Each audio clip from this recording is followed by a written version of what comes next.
Hello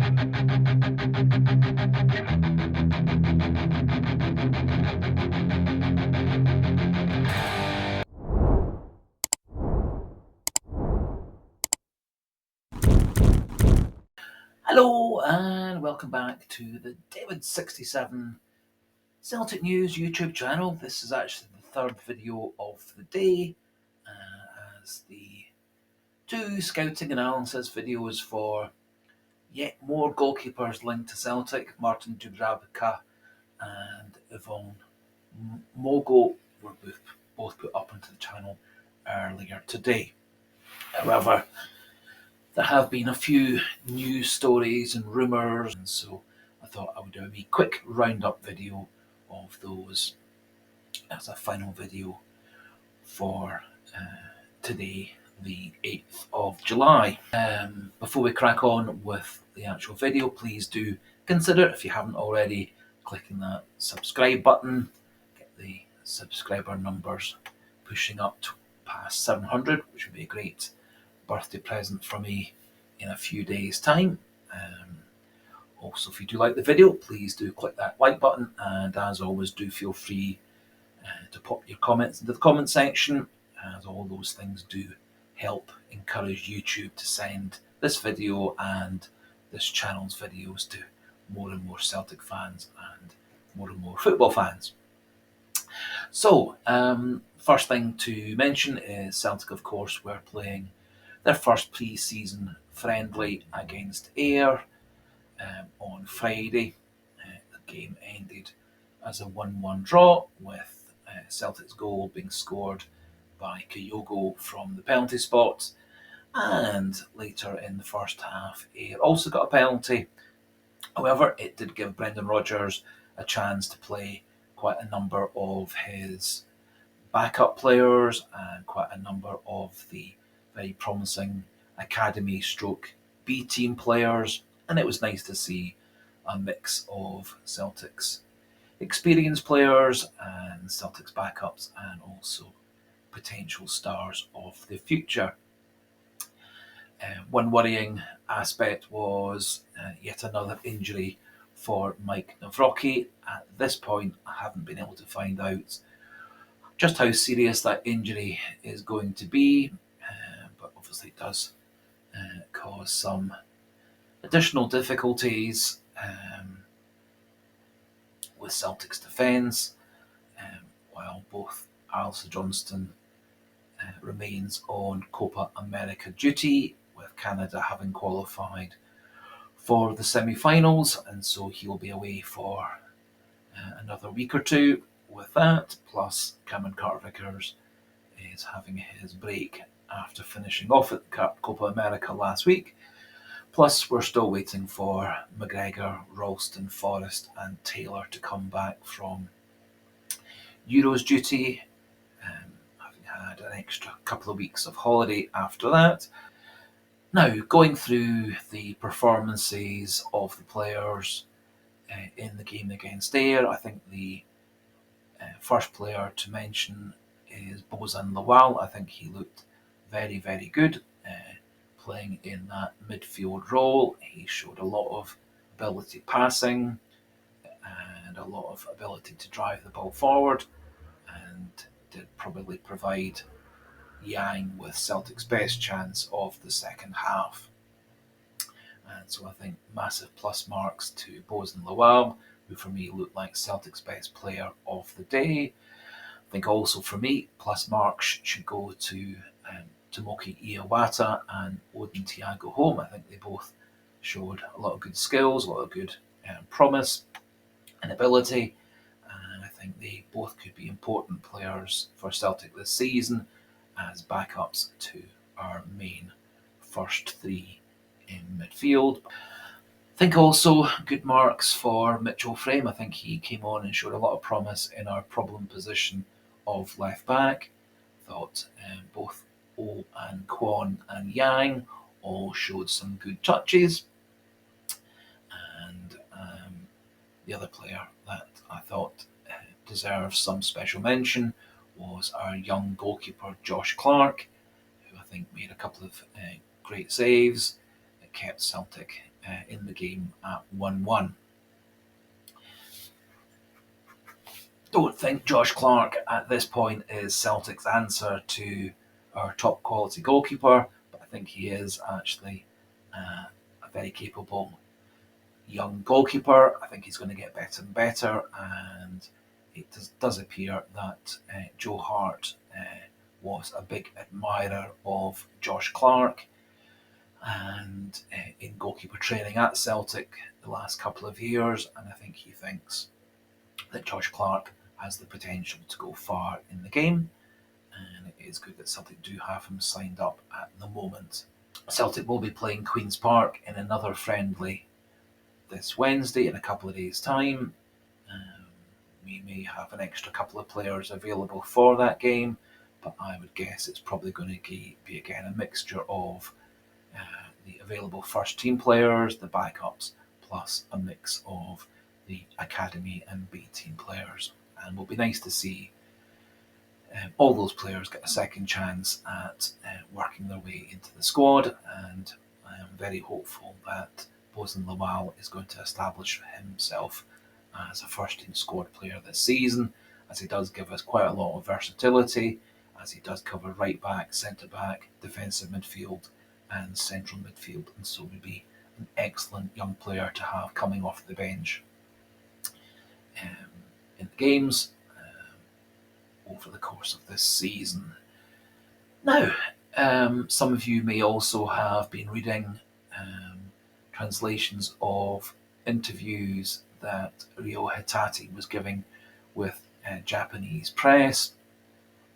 In the interview, Hatate was talking about quite a variety of interesting things.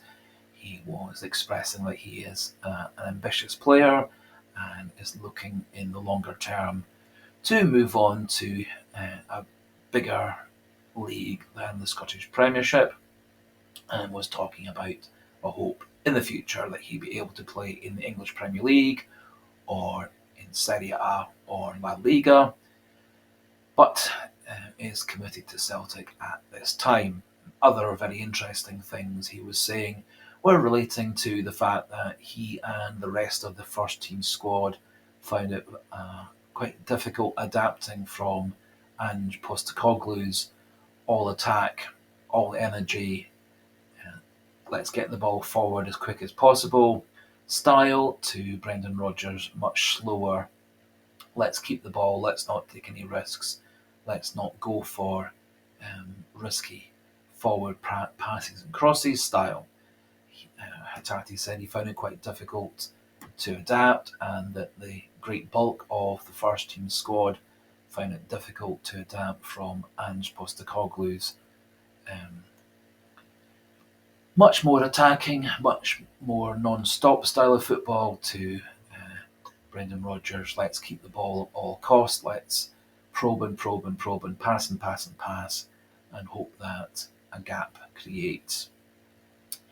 And Hatate also remarked upon the fact that our goal outputs dropped, and also that less and less goals were scored last season from crosses into the box than had been under the 2 seasons under Ange Postecoglou. However, he did say towards the end of the season, after working with Brendan Rodgers, the squad fully adapted to Rodgers' new style. He said he has learned new skills from Brendan Rodgers' way of playing football, and feels that he's a better player than he was from before, having taken on Rodgers' different style of football and keeping the ball and not giving it away with risky passes. I personally preferred Ange Postecoglou's style of football. I liked us having an attacking intent throughout the game. I liked us getting the ball quickly. I liked us taking advantage of the other team slowly setting themselves up as we quickly took a free kick or a corner or a throw in. And Angie's style certainly caught a lot of teams out underprepared. With Rodgers' way of playing, it does allow teams to reset and get their banks of 4, 5 and 6 defenders and midfielders to block off passes and crosses and runs into the box. But in the end, Celtic did work a way out of that last season and did get through to win a well-deserved double. No concrete information regarding the transfers of Adam Idah from Norwich or Paulo Bernardo from Benfica. However, a number of inside sources at Celtic have been leaking to the press and the fan sites that Celtic are confident of getting both of those signings done and dusted over the next week or so, prior to the US tour at the end of July. And I have read some stories today that a fee of £6 million has been agreed between Celtic and Norwich for Adam Idah, and that soon Idah will be coming to Celtic with his agent to discuss contracts, etc. Still waiting for final confirmation that transfer deal of £6 million has been completed, but the indications and omens do look good for Idah coming to Celtic sooner rather than later. And similarly, talks are said to be very much ongoing between Celtic and Benfica, that the hold-up is relating to the exact fee that Celtic and Benfica will come to, and more likely also what the particular add-ons are going to be, what the basic fee is going to be, and also what share of a sell-on percentage Benfica will get. All these things are very reminiscent of the slight delay signing Jota from Benfica a couple of seasons ago, where there were an extra couple of weeks of negotiations over the base fee, add-ons, and in particular the amount of money Benfica would get for any future sales of Jota. However, as I said, would expect from all the stories and rumours circulating today and at the end of last week that Idah and Bernardo will be both joining Celtic in the next week or so prior to the USA tour. As I mentioned at the start of the video, Celtic do continue their search for a new goalkeeper to replace Joe Hart. Martin Dubravka remains a name that Celtic are said to be closely linked with.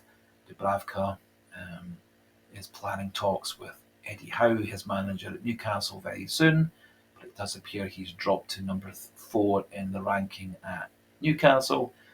And also, as I mentioned in the video earlier today, Celtic's ex-great player Lubo Moravcik, his fellow Slovakian, has been recommending that Dubravka comes to Celtic, and the other goalkeeper being linked to Celtic recently, Mvogo, the Swiss number 2, currently playing for Lorient.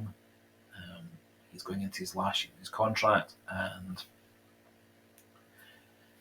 it's thought that Lorient will be happy to sell him this summer, and it's likely that a fee of around 2 to 3 million would be what was required for a player previously valued at 4 to 5 million prior to Lorient being relegated and prior to him going into the last year of his contract. And for those who want a wee bit more detail and depth of coverage regarding Mvogo and Dubravka, as I said, there are videos put up on the channel today which show their stats, some analysis, and some video highlights of both those two goalies. Now, that just about finishes things off for today. Hopefully, over the next few days, we'll get more and more confirmation of Idah and Bernardo coming to the club, and more confirmation of Celtic having contract talks with one of the multiple goalkeepers Celtic have been linked to. But I am very confident by the time of the USA tour towards the end of July, we will have added a a few really top quality players to the squad to help us win the treble again next season and forge ahead with some form of progress in the Champions League as well.